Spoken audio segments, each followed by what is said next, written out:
An arcade fighter to remember. Injustice is a game that I skipped first time round, even when it was on PlayStation Plus as one of the monthly offerings. All I knew was that it looked like a Mortal Kombat ripoff that used Marvel characters. Oh boy, how wrong was I. Injustice 2 is sublime, and it is out now on PlayStation 4 and Xbox One. Injustice 2 starts you off in Arkham City learning the basics, a lengthy tutorial that guides you through the large amount of information, moves, combos and super amazing attacks. They're all shown to the player here. While I have played and loved the Mortal Kombat series, this series seems to have enough differences to be its own style of fighting game. Visually, the game looks stunning. Each environment pops with great lighting, superb textures and a slew of anti-aliasing thrown in for good measure. These exceptional visuals also follow over to the super moves and all of the other interactive objects that are scattered around each location.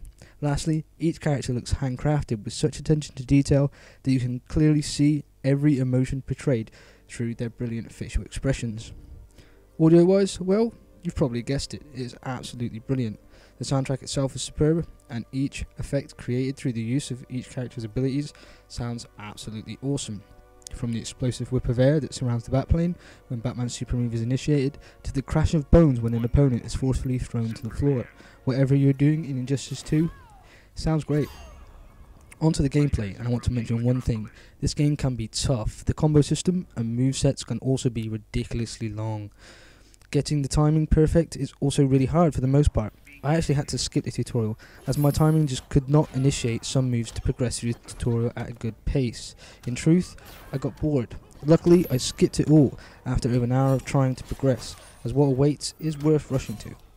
The game has a huge emphasis on story, so while gameplay revolves around some seriously slick fighting and is definitely fun to engage in, the story also adds and inevitably completes this awesome package.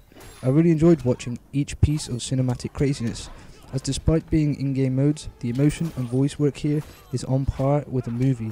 It truly helps make each moment seem real and relatable. It is in this way just like watching a movie and then being able to control the action segments.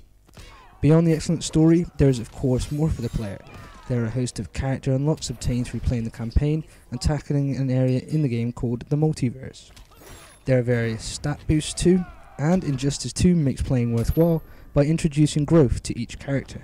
There are also new skins to unlock and a host of multiplayer features for those wanting more than just a campaign. Injustice 2 is the complete package that truly never stops. It just keeps giving even after over 30 hours play. Overall, Injustice 2 is a superb game. It offers a breath of fresh air to the fighting genre. It also offers a superb story, awesome setting and great attention to detail. It is, however, rather a difficult game to harness, and it does have some minor screen tearing here and there. I still recommend you pick it up, especially if you love 80s icons like Superman, Batman and many more from the Marvel Universe. Injustice 2 gets a 9 out of 10. Cheers.